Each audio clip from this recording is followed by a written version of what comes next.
Salam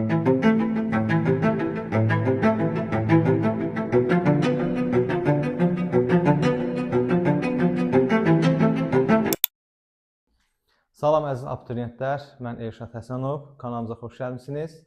Bugün sizlərə statika bölməsini izah edəcəm.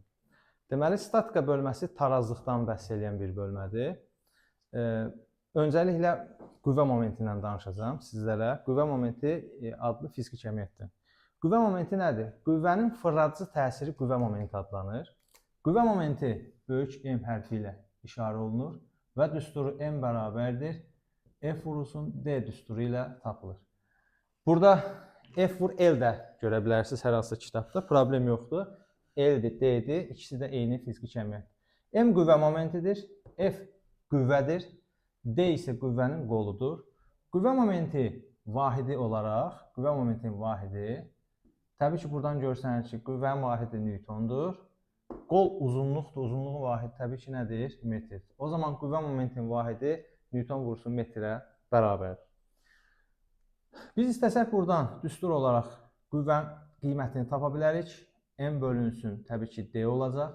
Və istəsək qüvvənin qolunu da tapa bilərik. M bölünsün F olacaq. Qüvvə momenti qüvvədən asılıdır. Düz mütənasib. Qüvvə momenti qüvvənin qolundan da asılıdır zaten. Düz mütənasib. Hansı şərtdə? Təbii ki qüvvə sabit olmaq şərti ilə. Qüvvə momenti asılıdır qüvvədən. Ondan da düz mütənasib asılıdır. Təbii ki, burada da qol sabit olmalıdır.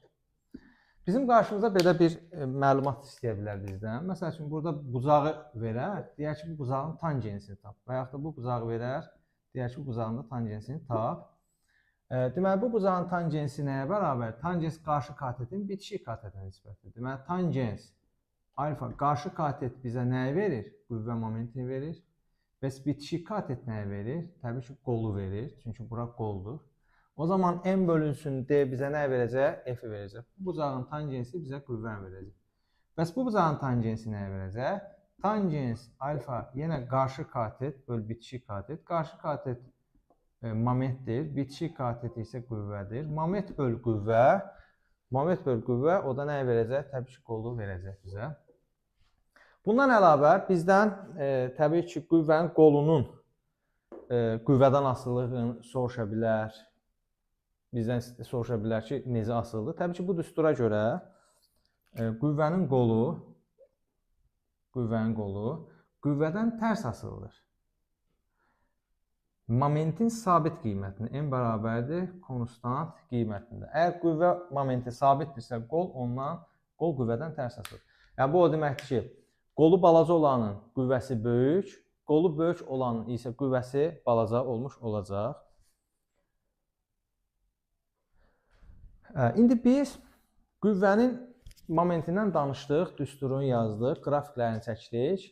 İndi biz qüvvənin qolundan danışmalıyıq. Görün, qüvvənin qolu hansı məsafədir? Deməli, mən bura bir dayaq qoyuram. Bu dayaq olsun. Bura bir dənə uzunluğu deyək ki, L olan bir cisim qoyuram. Bura dayıram. Dayaq nöqtəsi buradır. Buradan bir F qüvvəsi ilə aşağı dartdığım zaman F qüvvəsinin qolu təbii ki, bu L olacaq. Ya da L deməyək, D deyək eləcə. Deməli, F qüvvəsinin qolu D olacaq. Qol həmişə qüvvənin təsir xətti ilə dayaq nöqtəsi arasındakı məsafə olur və yadınızda saxlayın, qol həmişə qüvvəyə perpendikulyar olmalıdır. Əgər qüvvə qola perpendikulyar deyilsə, o zaman ona biz qol deyə bilmərik. Qüvvə ilə qol həmişə perpendikulyar olmalıdır. Deməli, qol qüvvənin təsir xətti ilə dayaq nöqtəsi arasındakı məsafəyə qol deyirik. Əgər qüvvə qola perpendikulyardırsa, problem yoxdur. Bu zaman momentimiz də M bərabərdir. FD şəklində yaza bilirik. Ola bilər ki, bax bu önəmlidir. Bu bir cisim olsun, uzunluğuna da L deyək. Bu cisimə belə bir qüvvə təsir göstərir. F qüvvəsi. Bunun alfa bucağı altındadır, 90 dərəcə deyil. Burada dayaq nöqtəsidir. O dayaq nöqtəsi. Bu qüvvənin iki dənə toplananı var. Toplananlardan biri buradır. F perpendikulyardır. Biri isə buradır. Buna da nə deyək? F paralel. F paralelin qolu yoxdur, sıfıra bərabərdir. Hardan bilirik? Əgər qüvvənin uzantısı dayaq nöqtəsindən keçirsə, onun qolu olmaz. Bəs nəyin qolu var? Sadəcə F perpendikulyarın qolu var. F perpendikulyar bərabərdir F sinus alfa. O zaman bu L uzunluq F perpendikulyarın qoludur. O zaman mən momenti yazanda M bərabər nə yazmalıyam? F perpendikulyar vur L yazmalıyım. F perpendikulyarda sinus alfadır. Ona görə də M bərabərdir F L sinus alfa yaza bilərəm. Deməli, dolayısıyla belə deyə bilərik ki, əgər qüvvə qola perpendikulyar deyilsə, onun momenti Fd sinus alfa olacaq və yaxud da Fl sinus alfa olacaq. Yox, perpendikulyarsa elə birbaşa M bərabər Fd olacaq. Əlavə olaraq, bu tip məsələlərdə qüvvənin qolunu necə tapırıq, onu da sizə göstərim. Deməli, əgər qüvvə cisimə hər hansısa bir bucaq altındadırsa, görürsünüz, burada perpendikulyar deyil. Bu qolunu tapmaq istəyəndə biz bu qüvvənin uzantısını çəkirik. Və dayaq nöqtəsindən qüvvənin uzantısına bir perpendikulyar indiririk. Bax, bu qüvvənin qolu L yox, bu qüvvənin qolu bu qırmızı perpendikulyardır, D-dir. Burada təbii ki, alfa bucaq altında göstəririk. O zaman bu D-ni tapmaq istəyirsə, bucağın qarşısındakı katetin hipotenuza nisbəti yazılır. Yəni, D-nin L-ə nisbəti nəyə bərabərdir? Sinus alfa. O zaman bu qüvvənin qolu D bərabərdir nə olur? L sinus alfa olur. Yəni, ya deyəcəksən ki, bu qüvvənin qolu D-nin özüdür, ya da L ilə yazmaq istəsən, deyəcəksən ki, bu qüvvənin qolu L sinus alfa bərabərdir. Yəni, biz də burada momentlər qaydasını yazsaq, yazarıq Fl sinus alfa yazmış olarıq. Bu tip olanda, o zaman uzantısını çəkirik və uzantısından dayaq nöqtəsinə perpendikulyar endirəndə biz qüvvənin qolunu eləmiş oluruq, tapmış oluruq. Bununla bağlı test topusunda 2 dənə sual var. Yəqin ki, bu şəkildə bunu başa düşsəz, o suallarda tətbiq edə biləcəksiniz. İndi isə cisimlərin tarazlığından danışacağım. Cisimlərin tarazlığı, nə vaxt cisimlər tarazlıqda olur? Qüvvə haqqında anlayışımız olduğu üçün hər birimiz bilirik ki, cisimlər nə vaxt tarazlıqda olur. Məsəl üçün, deyək ki, burada bir cisim var. Buna 3 dənə qüvvə təsir edir. F1, F2 və F3. Bu cisim nə vaxt tarazlıqda olar? Nə vaxt burada durar? Bu cismə təsirin qüvvələrin əvəzləyicisi 0 olarsa. Yəni ki, sağ olan qüvvələrlə F1 ilə F2, sola olan qüvvə bir-birinə bərabər olsa cisim tarazlıqda olar. Və yaxud da deyirik ki, cisim irəliləmə hərəkətində olan cismin tarazlıqda olması üçün ona təsir edən qüvvələrin hamısının əvəzləyicisi 0-a bərabərdir. Yəni yaza bilərsən, F1 üstə gəl, F2 üstə gəl, F3 üstə gəl nöqtələr Fn. Yəni neçədənsə, hamısı 0 olarsa cisim tarazlıqda olar. Bundan əlavə cisimlərin tarazlığını momentlər qaydasından da tapmaq olur. Momentlər qaydasından necə tapırıq? Bir cisim götürürük, linç deyəcək biz buna növbəti hissələrdə. Linci burada tarazlıqda saxlayırıq, yəni bura bir dayaq qoyuruq, bura olsun o dayağı. İndi bu lincə müxtəlif istiqamətlərdən qüvvələr tətbiq edirik. Məsəl üçün F1, bu olsun F2, bu O nöqtəsidir, tarazlıq nöqtəsi. Bu olsun F3, bu da olsun F4. Hər bir qüvvənin qolu var. Qüvvənin qolu yadınızda saxlayın. Qüvvənin təsir xətti ilə dayaq nöqtəsi arasındakı məsafə. Deməli, F1 qüvvəsinin qolu buradan bura qədər məsafə. Nə deyirik? D1 deyirik. F2 qüvvəsinin qolu buradan bura qədər məsafə. Bura nə deyirik? D2 deyirik. F3 qüvvəsinin qolu buradan bura qədər məsafədir. Buna deyirik D3. F4 qüvvəsinin qolu buradan bura qədər məsafədir. Buna deyirik D4. İndi baxırıq ki, o tarazlıq nöqtəsi ətrafında F1 qüvvəsi cisimi sol tərəfə fırladır. Daha doğrusu saatın əksinə fırladır. Belə desək yaxşı olar. Bəs F1 ilə eyni formada fırladan kimdir? Təbii ki, F4'dür. F2 ilə F3 isə onlar da saat istiqamətdə fırladır. Deməli, qüvvənin də fırladıcı təsiri qüvvə momenti adlanır. O zaman F1'in momentinə M1 deyəcəyik. F2'in momentinə M2 deyəcəyik. F3'ün momentinə M3 deyəcəyik. F4'ün momentinə də M4 deyəcəyik. Bəs bu linç, bu cisim nə vaxt tarazlıqda olar? Təbii ki, deyəcək ki, bu cisimi dayaq nöqtəsi ətrafında saat istiqamətdə fırladan qüvvə momentlərinin cəmi saatın əksinə fırladan qüvvə momentlərinin cəminə bərabərdirsə, bu linç tarazlıqda olacaq. Baxaq görüm, saatın əksinə fırladanlar kimlərdir? F1, yəni M1, üstəgəl, bir də kimdir? M4. Bunlar ikisi saatın əksinə fırladır. Bərabər olmalıdır.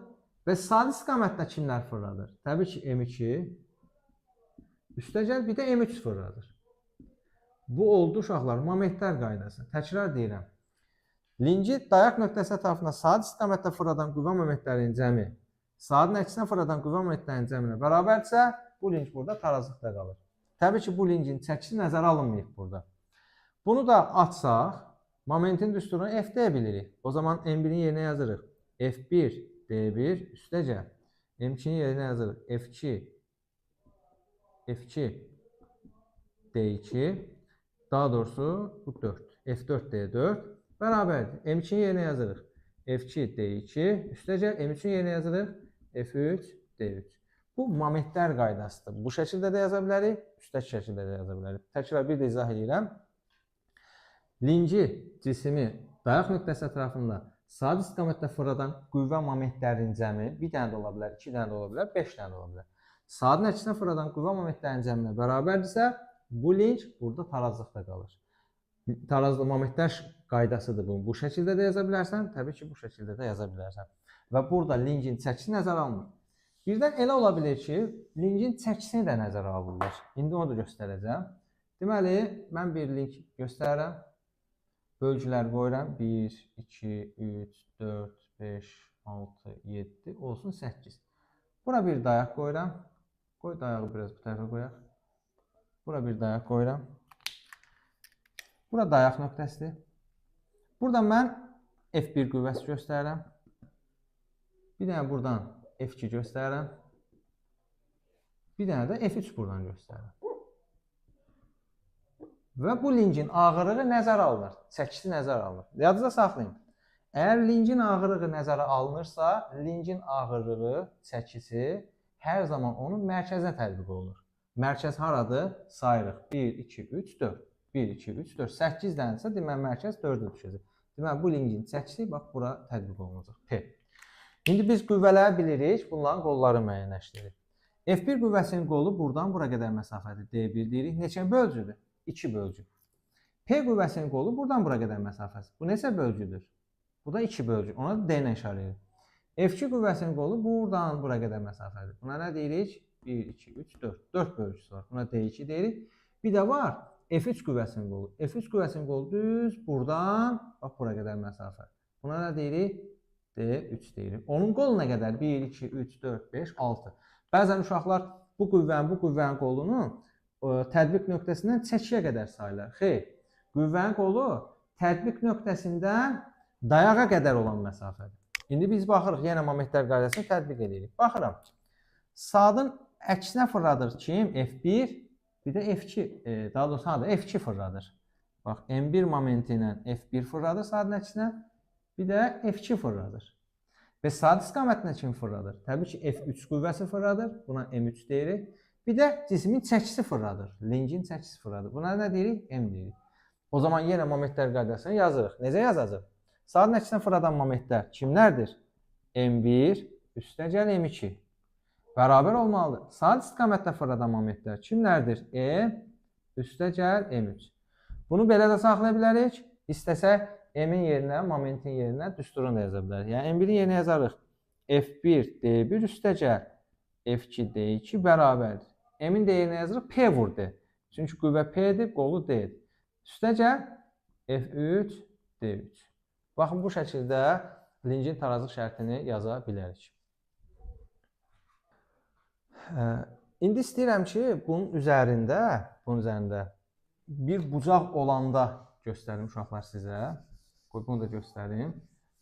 Yəni, bucaq olanda deyəndə hər hansısa bir qüvvəni bucaq altında çəkəcəm. Hər hansısa bir qüvvəni bucaq altında çəkirəm, elə hansı qüvvəni çəkirəm? F3-ü. Görürsünüz, alfa bucaq altında. İndi yenə də bizdən istəyər ki, momentlər qaydasını yaz. Yenə momentlər qaydasını yazanda belə yazacaq.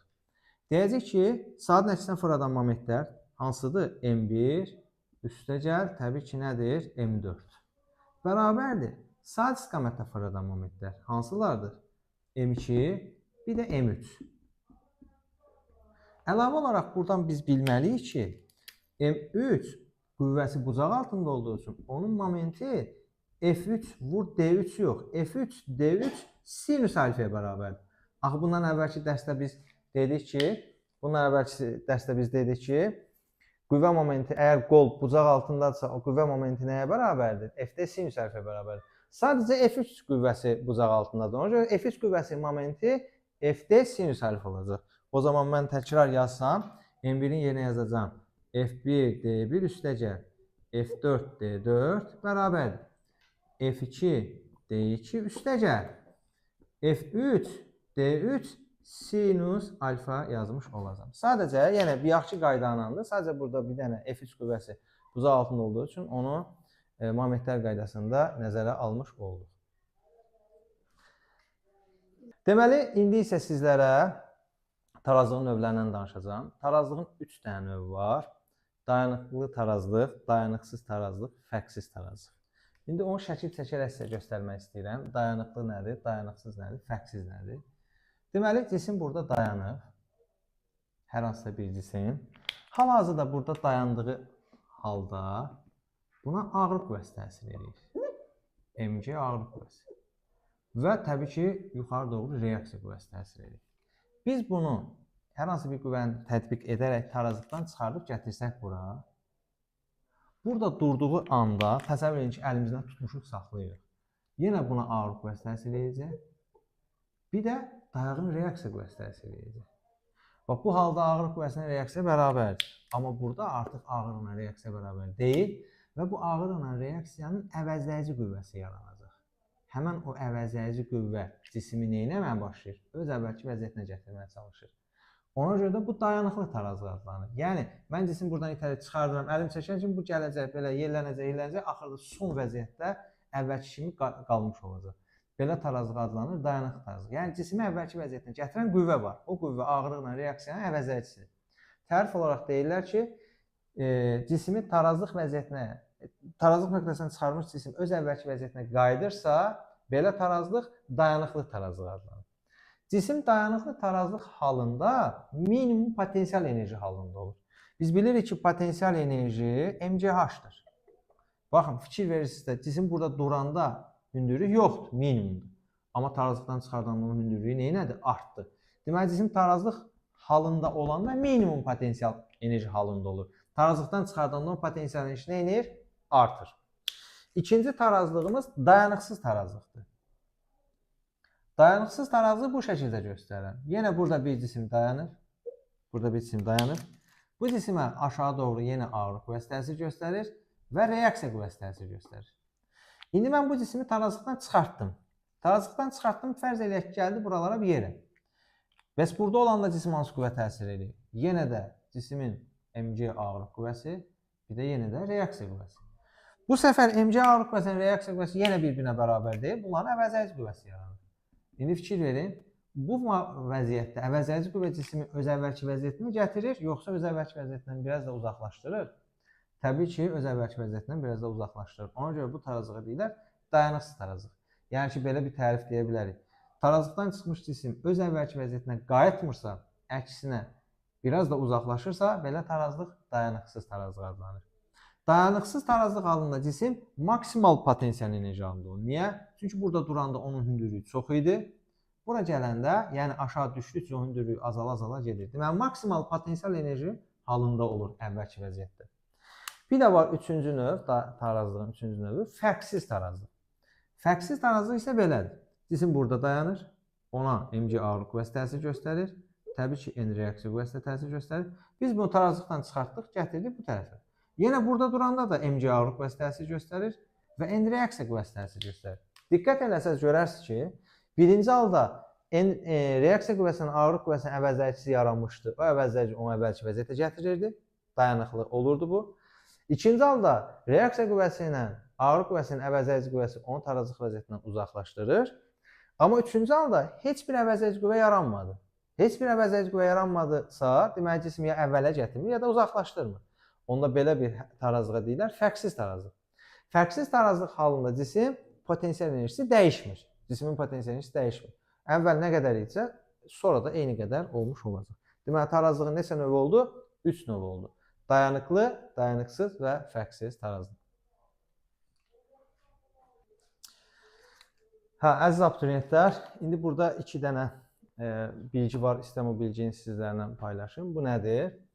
Hər hansısa bir ipdən linç asılıb, bu lincin çəkisi nəzərə alınmır və oradan yük asılıb. Bəzən bizdən soruşur ki, bu ip neçə newtonla gərilər? Təbii ki, bu ipdə yaranan gərilmə qüvvəsi, T ilə işarə eləyək. Buradan asılan yüklərin bir də bu lincin ağırlığı hesabına olacaq. Ağırlığı nəzərə almasaq, sadəcə yüklərin hesabına gəriləcək. İndi bu yükün nə qədərdir ağırlığı? Təbii ki, 50 newton. Bəs bu yükün ağırlığı nə qədərdir? Təbii ki, 40 newton. O zaman ipin burası neçə newtonla gəriləcək? T bərabərdir 50 üstəgəl 40 newtonla gəriləcək. Yəni 90 newtonla gəriləcək. Başqa bir də bu versiya var. Bu versiyada da linç harda dayanırsa, o dayaqda reaksiya qüvvəsi yaranır. Bu dayaqda yaranan reaksiya qüvvəsi nəyin hesabınadır? Təbii ki, buradan asılan yüklərin hesabına. Buradan nə qədər yük asılıb? 50 newton, 5 kiloqramlıq. Burada nə qədər yük asılıb? 50 newton. O zaman dayağın reaksiya qüvvəsi nə olacaq? 50 üstəgəl 50 newton. Yəni 100 newton olacaq. Ola bilər ki, bu ipin, daha doğrusu bu yükün ağırlığını da versin, çəkisini də versin. O zaman çəkini biz ortadan tətbiq edəcəyik. Fərz eləyək ki, orta buralara bir yerə düşdü. Ortaya tətbiq eləsək bu yükün çəkisini də, daha doğrusu bu lincin çəkisini də tətbiq eləsək, düşünək ki, çəkimiz də 10 newtondur. O zaman ipdə yaranan gərilmə T bərabərdir həm 50, həm 40, həm də 10 newton hesabına olacaq. Yəni 100 newtonun hesabına olmuş olacaq. Bu bilgiləri də bilməyiniz vacibdir. Dərsimiz burada sonlandırırıq. Statika bölməsinin digər ikinci hissəsini də gələn dərslərimizdə izah edəcəyik. Sağ olun, hər birinizə uğurlar arzulayırıq.